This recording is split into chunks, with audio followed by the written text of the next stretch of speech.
to read, or do we have all? We have to read it. Fine. So then, Pallavi, today you are the chief receiver Yes. of everybody.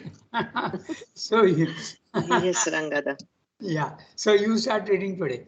Altruism, philanthropy, humanitarianism. Go ahead. Al- Altruism, philanthropy, humanitarianism, service are floors of the mental consciousness and are at best the mind's cold and pale imitation of the spiritual flame of universal divine love. Not truly liberative from ego sense, they widen it at most and give it a higher and larger satisfaction. Important in practice to change man's vital life and nature, they only modify and palliate its action and daub over its unchanged egoistic essence. Or if they are intensely followed with an entire sincerity of the will, it is by an exaggerated amplification of one side of our nature. In that exaggeration, there can be no clue for the full and perfect divine evolution of the many sides of our individualized being towards the universal and transcendent eternal. Nor can the nor can the religio-ethical ideal be a sufficient guide, for this is a compromise or compact of mutual concessions for mutual support between a religious urge which seeks to get a closer hold on earth by taking in itself the higher turns of ordinary human nature, and an ethical urge which hopes to elevate itself out of its own mental hardness and dryness by some touch of a religious fervor. In making this compact, religion lowers itself to the mental level and inherits the inherent imperfections of the mind and its inability to convert and transform life. The mind is the sphere of the dualities, and just as it is impossible for it to achieve any absolute truth, but only truths relative or mixed with error, so it is impossible for it to achieve any absolute good. For moral good exists as a counterpart and corrective to evil, and has evil always for its shadow, complement almost its reason for existence. But the spiritual consciousness belongs to the higher than the mental plane, and there the duality cease. For there falsehood confronted with the truth by which it profited, usurping falsification of it, and evil faced by the good of which it was a perversion or a lurid substitute, are obliged to perish for want of sustenance and to cease. The integral yoga, refusing to rely upon the fragile stuff of mental and moral ideals, puts its whole emphasis in this field on three central dynamic processes: the development of true soul or psychic being to take the place of the false soul of desire, the sublimation of the human into divine love, the elevation of consciousness from its mental to its spiritual and supramental plane, by whose power alone both the soul and the life force can be utterly delivered from the veils and prevarication of this ignorance. A big para and very interesting, very subtle distinctions are there. So we'll look at all these things. Okay, so now altruism, philanthropy, humanitarianism. They are wonderful things for the moral man, but they are not really spiritual activities. They can become spiritual activities if you remove the ego sense from there. When I am helping somebody, there is a little bit of a pride. Okay, I have helped this man, I have done a good work. That is egoism. So it is not really spirituality. But I can certainly help somebody without feeling that sense of I have helped anybody. Because it's something like a natural flow from your own nature which comes out, and I have to help this person and I help it. It's not with an intention or an arrière-pensée. You don't have a motive. I should do good works. Okay, I'm doing good work. No, nothing like that. It is just natural for you to do that. Just like a flower spreads its fragrance without any motive. Okay, Whether somebody comes and smells it or not, it does not matter at all. The flower is bound to do that. It's going on giving its perfume. You want to enjoy it, enjoy it. If you don't want to, it makes no difference to the flower.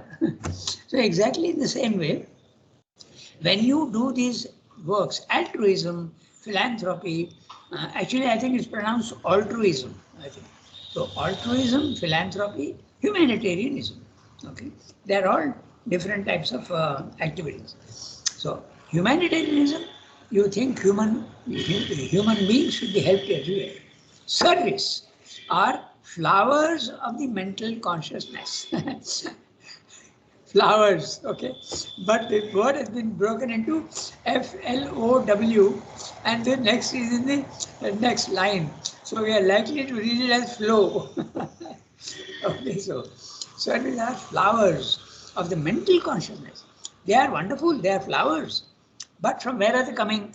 Even the flowers, there are so many distinctions. So Srimati is saying there can be flowers of the moral condition, there can be flowers of the mental condition, there can be flowers of the spiritual consciousness. So humanitarian philanthropy, humanitarian is fine.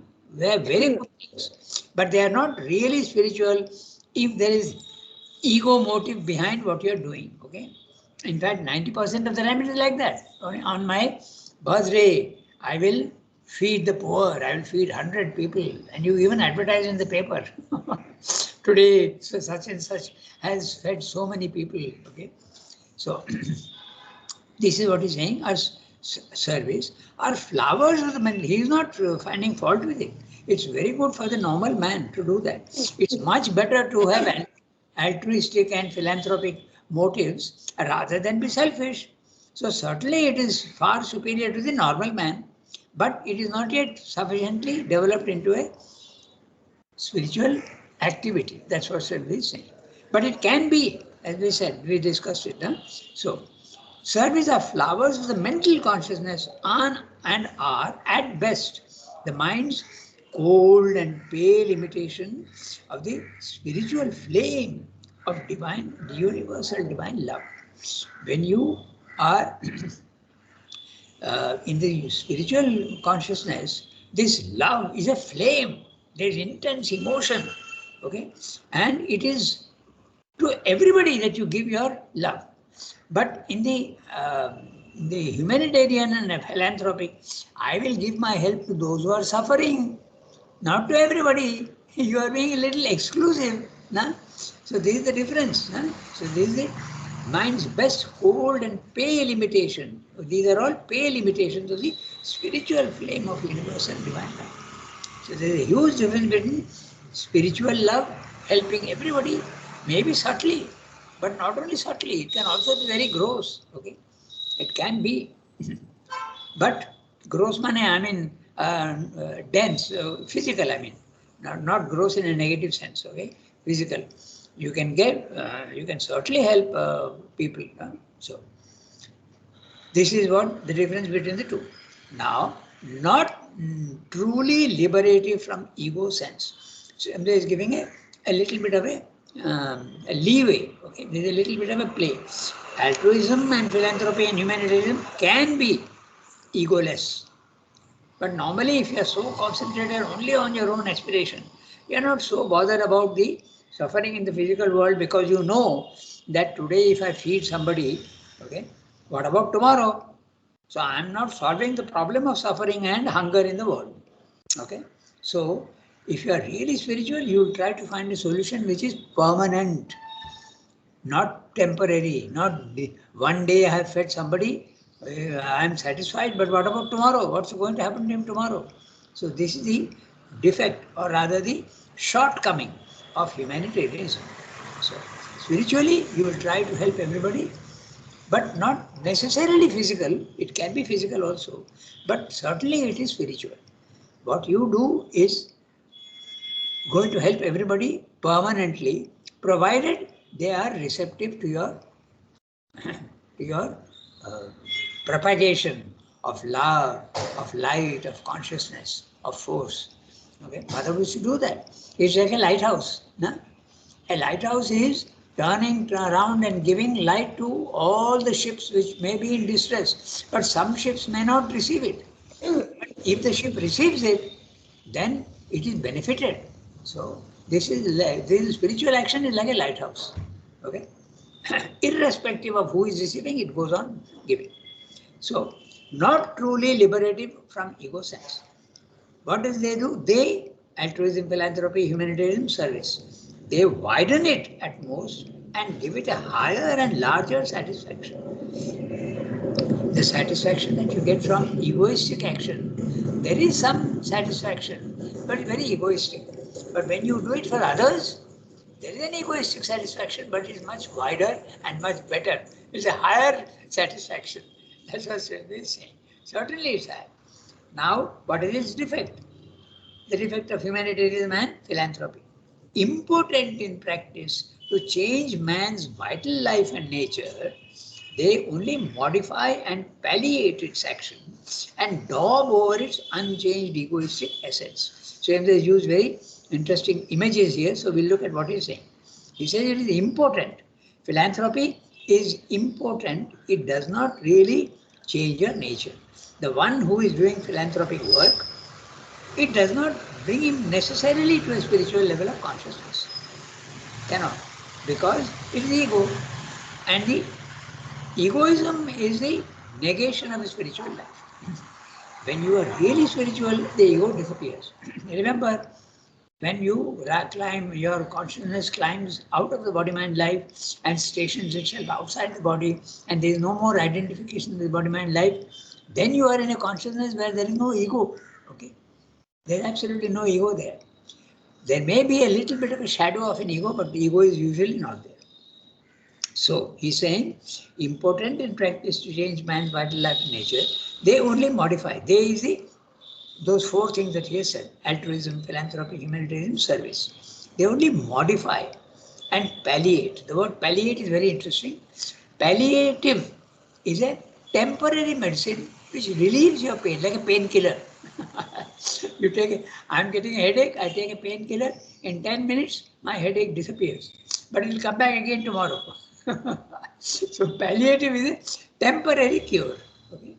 So when you are feeding a hungry man, you are relieving his hunger temporarily. Tomorrow again he'll be hungry. So that's why this is the word palliative. And then daubing over. Now daubing is also a very interesting word, because when you have to paint a surface which is ugly and dirty, like they are doing now in my house, the outside of the house, what do you have to do first? You have to remove the old dirt. You have to scrape it.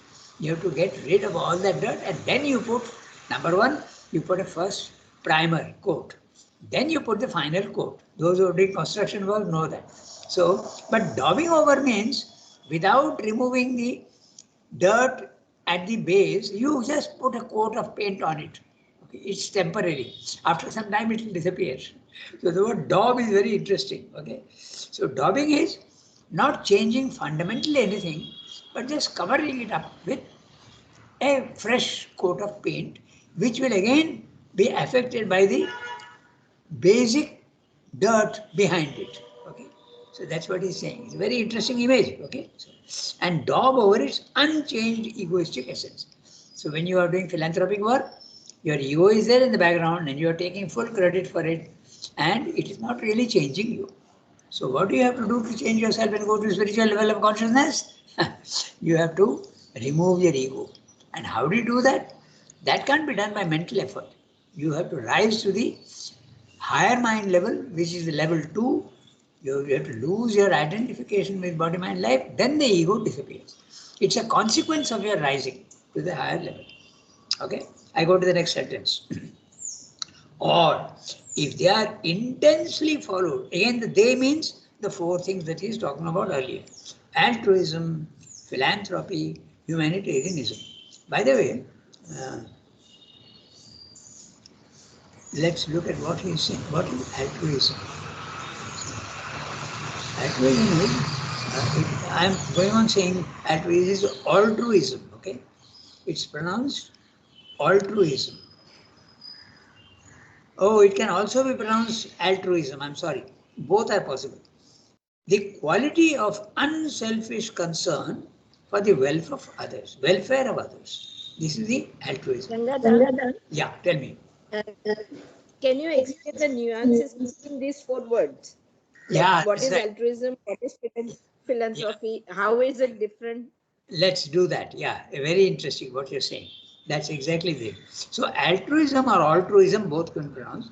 It is a quality of unselfish concern for the welfare of others. But you need not be, not necessarily that you are feeding him or giving him a present or giving him new clothes or shoes. Not necessary. Yes, you feel very intensely for someone who is suffering or is in need. The quality of unselfish concern. I'm reading from the dictionary. I have noted it down on my the note.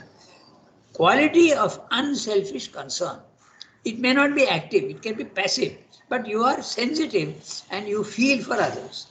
Philanthropy, definitely you are helping. Okay, philanthropy is you go out of your way to help, but it may be help to a particular group or only one person. But humanitarianism, you are applying your philanthropy to the entire large groups or even for entire humanity who is suffering. So normally, this is what happens. Humanitarianism, you include the whole universe in your concern for other suffering people. Okay, and service. Service is very clear. I can do service in so many ways. It's a personal service that you do to others. Okay. So very clearly he has given the gradation. Yeah, tell me. No, but philanthropy and humanitarianism are both for the whole humanity. No, Not, philanthropy also it can be. it can be, but it need not be also. Na? When I'm feeding 100 people on a special day, okay, it is not entire humanity. Na? It cannot be. Like for instance, our Mother Teresa, she was concerned about the poor people on the pavements of Calcutta, and she started doing her work there. She came all the way from Albania, no? And she learned. She saw that, and she started doing this. And of course, her movement was so fantastic. It spread all over the world. You know that, no? I don't know. Yeah, it spread all over the world. Yeah, but Yeah, tell me. that would be what you are giving the example of Mother Teresa. Is it philanthropy or is it humanitarianism? Philanthropy. Humanity. Yeah, but you can't make a clear distinction between the two. Philanthropy can enlarge itself to humanity. In fact, afterwards, her movement spread to all over the world. Na? They wear a white sari with a blue border. Okay, that's a group. They do that. So it spread to all over the world. Humanity went to South America. Rangatha, Yeah, tell me. philanthropy is usually with some either money or some object. No, you gift something. Humanitarian is service plus gift. It is That's mixture of both. Yeah, yeah. That's why I'm saying it's not absolutely. You can't make a clear-cut division between the two. They can flow into each other. Philanthropy, yeah, that's right. When the rich people in the world are usually giving money to charitable institutions, that is philanthropy. But it can also be feeding of the poor also. Okay, it can also be helping the poor. That also is philanthropy. But humanitarian includes all humanity. Okay, so it's an interesting distinction. That's exactly what Sri he is so precise with his words. The small differences are always there. And it's always interesting when he puts 3-4 words to see exactly what the gradations are. So we did that today. Altruism is unselfish concern for others, not necessarily active. It can be passive also. But it's far better than to be insensitive, na? So it's already something. But philanthropy is actually helping physically, and humanitarian philanthropy can be to a particular group or to a particular institution, okay, or to a particular cause. That is philanthropy. We have a Prime Minister's Relief Fund is there, and whenever there is a flood or something, they are asked to contribute to that. You can do that online, and that is philanthropy. Humanitarian, as we said just now, include entire humanity in your concern. And service. Service can be also very limited. You can serve a group, I can serve in so many ways. Service is usually when you feel for others or you're doing something not necessarily for yourself. So, We go back to our palliative and daubing over unchanged egoistic essence. Now he's saying that this, although it is moral and mental, it can become also spiritual. So let's look at that. Or if they are intensely followed with an entire sincerity of the will, it is by an exaggerated amplification of one side of our nature. So this is a very interesting sentence, and let us see what he's saying. Okay, so he's saying, even when I am doing it, I am helping people. Okay, like the Buddhists and the Christians, they have this charity, they have this idea. Okay, but it is when you are doing that, you are exaggerating one aspect of your nature. What is that one aspect? Okay.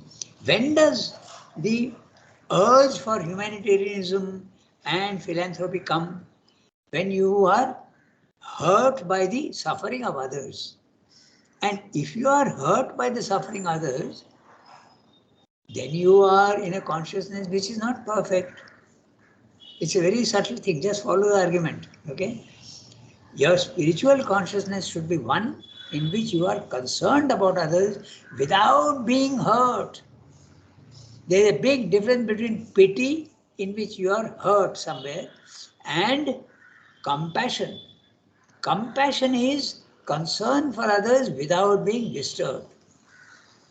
But when you are doing humanitarian work, usually there is a pity, and then you say, oh, I must do something, but you are affected. So this is what Sridhar is saying. If they are intensely followed with an entire sincerity of the will, even then it's an exaggerated amplification of one side of our nature. And what is that? The urge to help others through physical means. Okay. But what about your own opposite side, that you must not be affected? That you are ignoring. The opposite. In the world, all the opposites are there, and whenever you say that there should be peace, okay, we'll take another example. Okay, everybody says violence is bad. You are exaggerating one truth. Why? Can violence not be also used for good purposes? So that's the other opposite truth. So you should not exaggerate only one side. That's what Shakespeare is saying. It's a very subtle distinction. The more you think about it, you will see that it's absolutely true. No? So, when you are helping somebody, going out of your way, like the Christian missionaries. I told you about that girl who came from America. She was a Spanish girl, and she was talking with me, and she said, the urge for humanitarianism in me is very strong. I must help others. Then I told her that it may not be necessarily a spiritual thing, because ego is there. She said, no, I have to help others. That's fine. There's no problem with that. But it is not necessarily spiritual. And if you are spiritual and you are absolutely, now tell me, when you are disturbed, will you be able to help somebody better? Or when you are absolutely calm and quiet and you consider all the cases, this is there, this is there, this is there. So if I do this, this will be the result. If I do that, this will be the result. So I should find the best method. When you are calm and quiet, you are able to act much, much better. So this is what Sridhar is saying. Usually altruism, philanthropy, service and humanitarianism is from a disturbed vital. It is a little imperfect. You can help much better if you are calm and quiet and you don't show pity. This is the exaggeration of one side of our nature. Okay, the example of violence is even better. Okay, violence is even better. You always think that violence is bad. That's not true. You are exaggerating one side. Of course, it is bad if it is done with hate and anger. But if it is necessary to use violence without hate and anger, it's an instrument that you are using for divine work. When an old house is there crumbling, you have to destroy it. You are using violence. Okay? So there is violence is not necessarily something bad. In fact, the divine is all the time creating and destroying, creating and destroying. But when he destroys, it is not out of a disturbed condition. Okay? So it's a very subtle thing.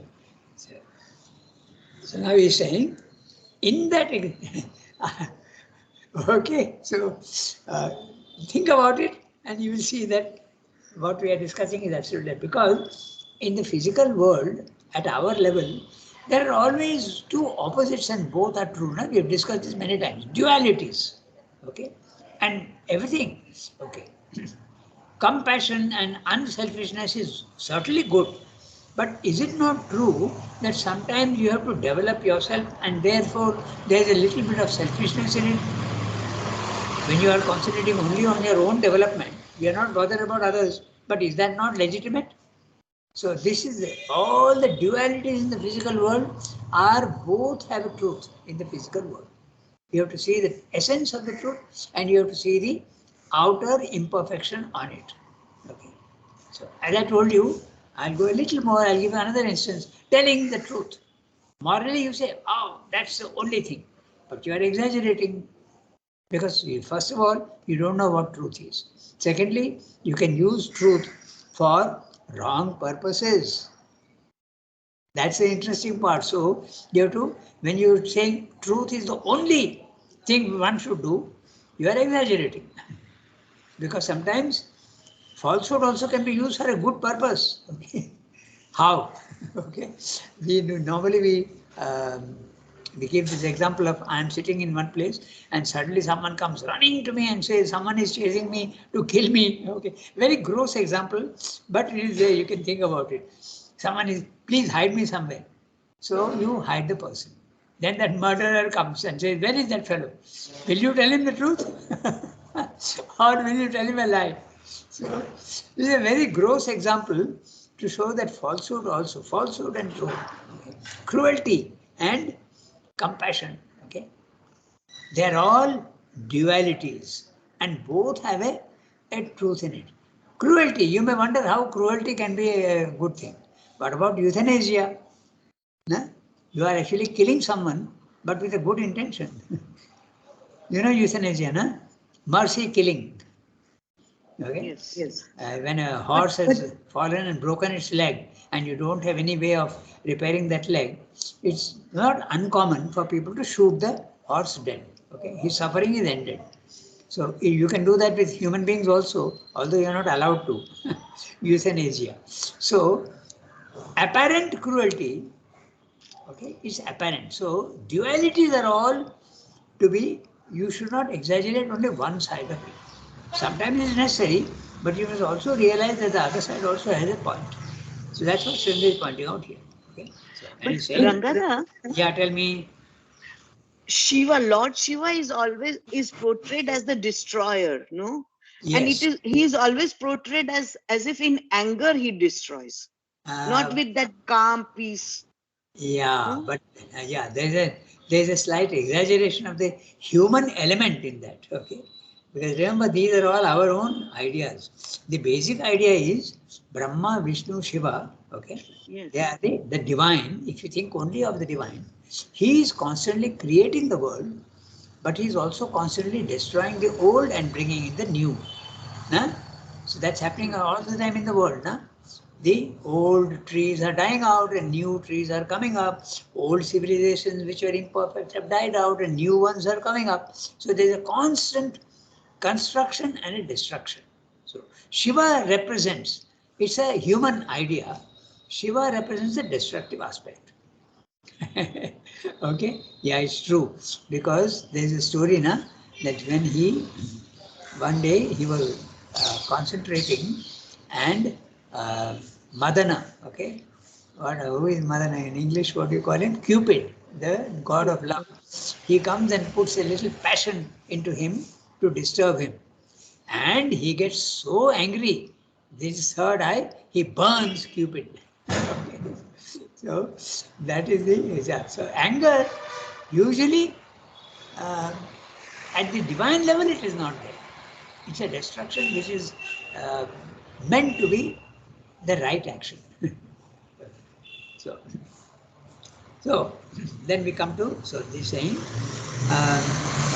in that exaggeration of one side, there can be no clue for the full and perfect divine evolution of the many sides of our individualized being towards the universal and transcendent eternal. Okay. So when you are doing works, you are indulging in action and compassion, and you are doing that. That is fine. But there is the other truth also, that you have to be calm and unaffected. So this is saying, and in that exaggeration, when you are exaggerating, I told you like that Spanish girl who said that no, I have to do that. She is blind to only one side. She is not seeing the other side. That you have to be calm and quiet, and your compassion and help to others need not be only physical and vital. It need not be. So that's it. And you have no indication of that. Okay, because when you go to the universal and the transcendent, okay, the divine is calmly watching everything. That's the experience of the nirvana, the experience of the self. When you go there, you are not affected by anything at all. That's also a truth. Okay? You are not concerned with all the suffering in the physical world and all that. You're just watching and seeing it is something mechanical which has no truth. That's the nirvana experience. In Life Divine, very clearly, that experience is there of the self. When you climb out of your and make your mind silent, the consciousness you go to is unconcerned with the physical world. If you are concerned, then your action will not be perfect. When you are angry and disturbed, you will not be able to think clearly. So only when you are calm and quiet and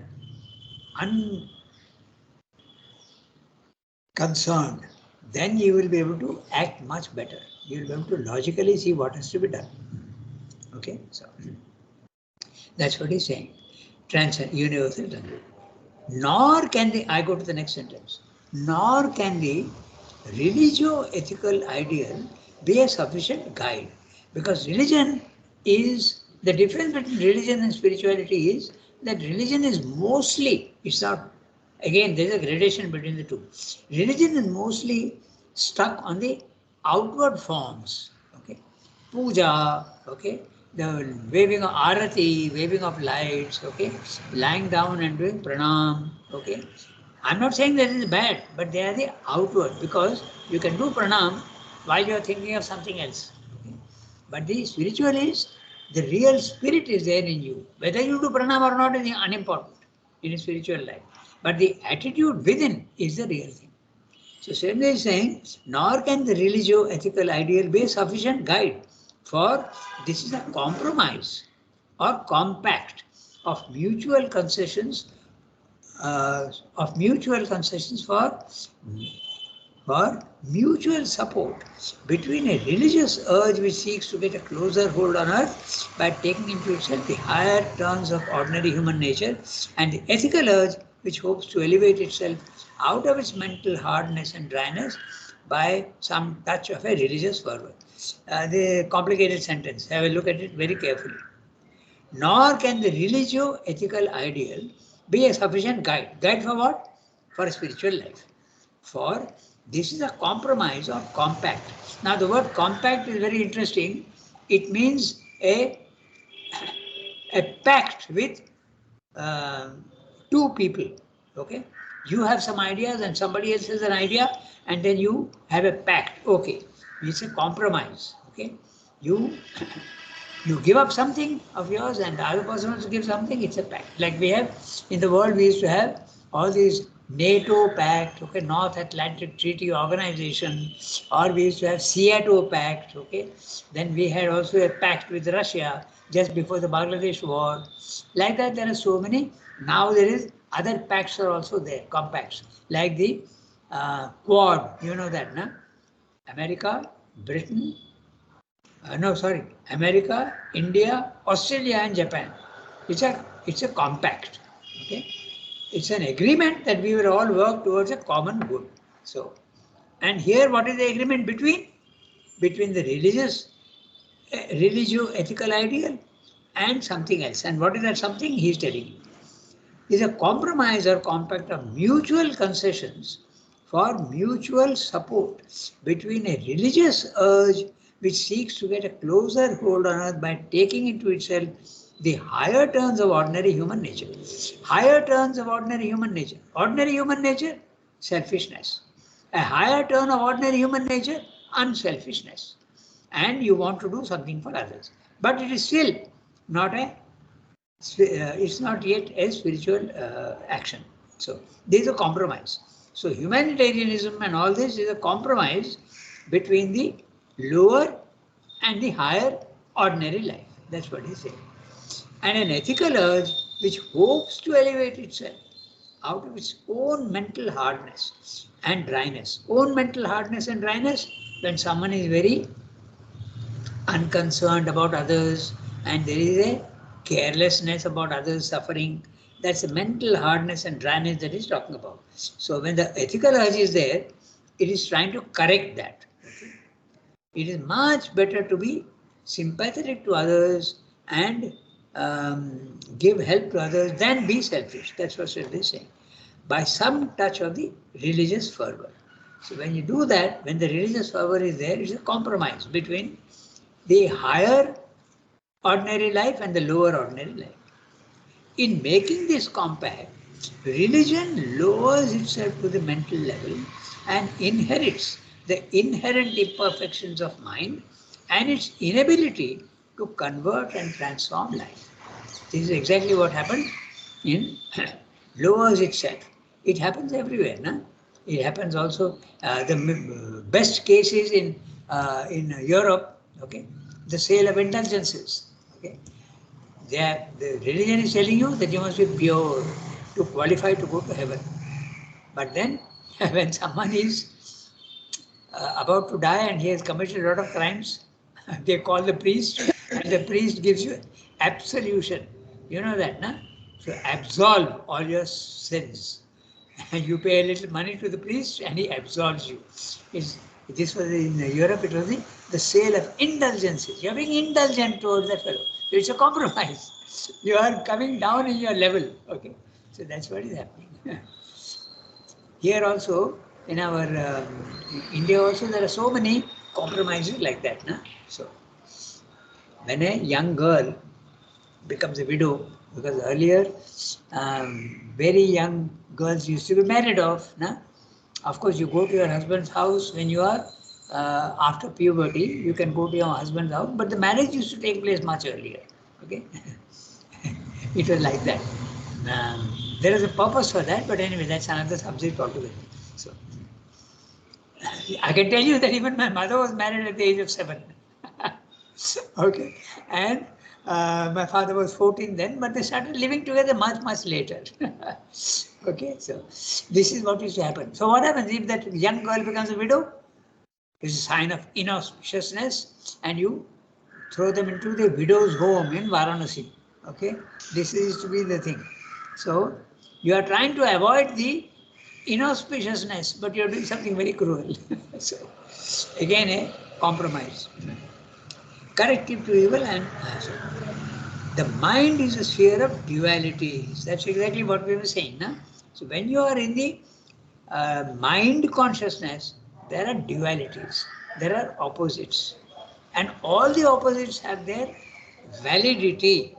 There is truth and there is falsehood. There is light and there is darkness. There is hot and there is cold. There is kindness and cruelty. And both are valid under certain circumstances. As I told you, cruelty sounds to be very, very negative, but it can be done out of kindness. Okay? So you have to keep in mind that the dualities both are valid in their own way. Okay?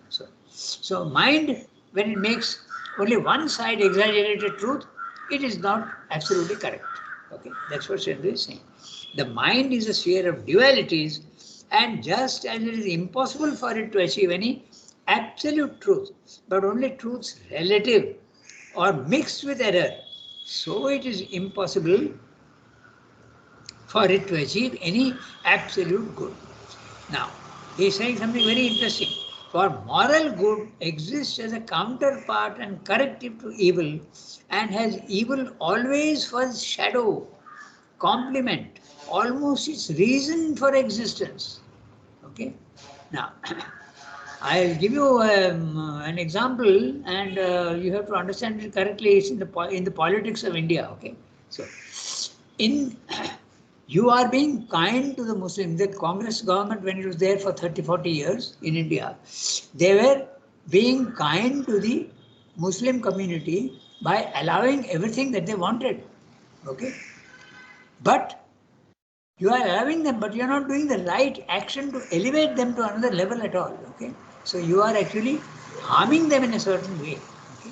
When you feed someone one day, you are actually harming him because you must teach him how to stand on his own two legs. There is a very interesting, I think it's a Chinese thing that says, if you give fish to a poor man who is hungry, you are solving his problem temporarily.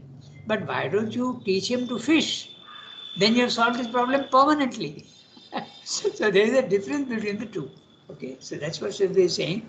When you exaggerate only one side, then it does not change things fundamentally. Okay, so the mind is a sphere of dualities, and just as it is impossible for it to achieve any absolute truth, but only truths relative or mixed with error, so it is impossible for it to achieve any absolute evil. And has evil always for its shadow, complement almost its reason for existence. Okay. If evil is not there, then good is not even necessary. And if good is there, then evil will always be there in the physical world. Only both get eliminated when you go to the spiritual level of consciousness. Okay? Morality does not become valid at the spiritual level. You have to go beyond good and evil. But the spiritual consciousness belongs to a higher than the mental plane, and there the duality ceases. That's what you realize when you go to level 2 of the spiritual levels of consciousness, that light and darkness are really the same thing in different grades. Okay? When light starts reducing itself, it is still light. And when it reduces itself completely and becomes darkness, it is still the absence of light. It is light in one pole and light at the extreme other pole. So dualities disappear. Okay? That's what Sridhar is saying. They become two ends of the opposite pole which are not contradictory. That's what it is. They cease to exist. So, but the spiritual consciousness belongs to a higher than the mental plane, and there the duality ceases. For there, falsehood confronted with the truth, by which it profited through a usurping falsification of it, and evil, faced by the good, of which it was a perversion or a lurid substitute, are obliged to perish for want of sustenance and to cease. So, when you go beyond, you don't see evil and you don't see good, you go beyond both. They perish, they disappear. The integral yoga, refusing to rely upon the fragile stuff of mental and moral ideals, puts its whole emphasis in this field of on three central dynamic processes. So, not morality is the aim of integral yoga, but three things. And what are those three things? He is telling you. Three central dynamic processes. What are they? Human love to be changed into divine love. Mental consciousness to be changed into spiritual consciousness. This is the development of the psychic. Human love to be changed, mental consciousness to be changed to spiritual consciousness. He is referring to the triple transformation that he normally recommends. Okay, so what are those three things? He is giving you listing them one by one. The development of the true soul or psychic being to take the place of the false soul of desire. This is the first thing. The false soul of desire is your ordinary vital. So you have to get rid of your ordinary vital and bring the psychic forward. Number one.